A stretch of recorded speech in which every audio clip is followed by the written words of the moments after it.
Hello, in this video I'm gonna show you how you can perform the hard reset of your GPods.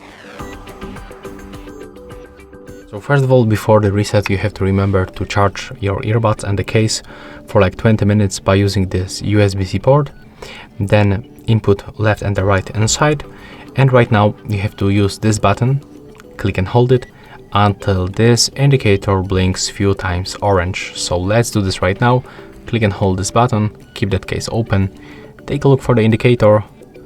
Currently it's blinking white, but we have to wait for the orange.